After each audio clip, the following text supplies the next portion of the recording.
Hi everybody. ఈరోజు నేను మీకు చెప్పబోయే విషయం ఏమిటంటే, మనం మిల్లెట్స్ వాడుతున్నాం కదండి.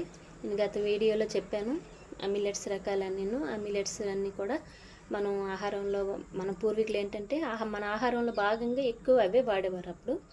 అప్పుడు వాడిన వాళ్ళందరూ కూడా చాలా సంవత్సరాలు, ఎక్కువ ఇయర్స్ ఉంటున్నారు కూడా.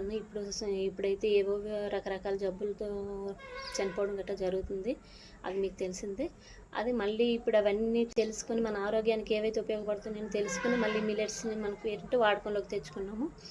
అదేవిధంగా ఇప్పుడు నేను చెప్పేది ఏంటంటే, మిల్లెట్స్ మనం ఆహారంలో వాడుతున్నాం కదా, కొన్ని విధాలు వాడినట్లయితే అవి అరిగించుకోవడం కష్టం అవుతుంది. కాబట్టి మిల్లెట్స్ అన్నీ మిక్స్ చేసుకొని పౌడర్ ఆడేసుకొని రెడీగా ఉంచుకున్నట్లయితే, ఇప్పుడున్న మన జనరేషన్ ఏంటంటే ఎక్కువ జాబ్స్లో ఉంటున్నారు కదా, లేడీస్ జెంట్స్ ఎవరైనా కూడా వాళ్ళంటి వాళ్ళకి పనికి వస్తుంది. రూమ్స్ తీసుకొని పిల్లలు స్టూడెంట్స్ ఉంటున్నారు కదా, వాళ్ళకు కూడా యూజ్ అవుతుంది హెల్త్ పరంగా.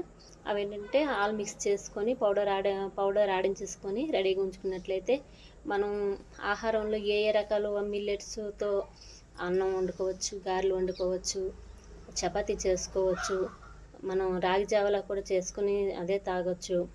నెక్స్ట్ ఏంటంటే, మనం ఇడ్లీలు చేసుకునేటప్పుడు ఏంటంటే మనం గ్రైండ్ చేసుకుంటాం కదా, అప్పుడు మినపప్పు మెత్తగా గ్రైండ్ చేసుకొని మిల్లెట్స్ అనేవి కొంచెం గరుగ్గా గ్రైండ్ చేసుకున్నట్లయితే ఇడ్లీ సాఫ్ట్గా వస్తుంది. మన వరినొక వేసుకున్న ఇడ్లీ ఎలాగైతే వస్తుందో అలాగే వస్తుంది. నెక్స్ట్ గారెలు కూడా అలా కొంచెం గట్టిగా కలుపుకొని అందులోని రకరకాల మనకు కావాల్సిన వెజిటబుల్స్ ఏవైనా కలుపుకోవచ్చు.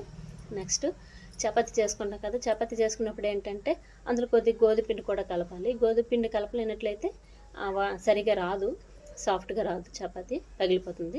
కాబట్టి కంపల్సరీగా కప్పు గోధుమ పిండి కలుపుకొని మనం చేసుకోవాలి.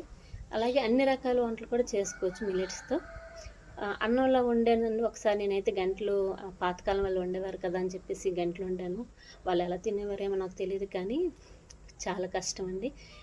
ఎక్కువ టైం తీసుకుంటుంది ఉడికించడానికి. నెక్స్ట్ అవి తిన్న తర్వాత అరిగించుకోవడం కూడా కష్టం. కాబట్టి అది ఇలా పౌడర్ చేసుకున్న తర్వాత చేసుకున్నట్లయితే చాలా ఈజీగా అరుగుతుంది. చాలా ఈజీగా వంట కూడా వేగం తొందరగా అయిపోతుంది.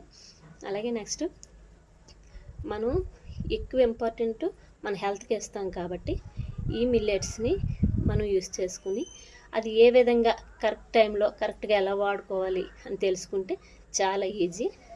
నేను ఇలాగే మిక్స్ చేసి నాకు ఒక ఆలోచన వచ్చింది.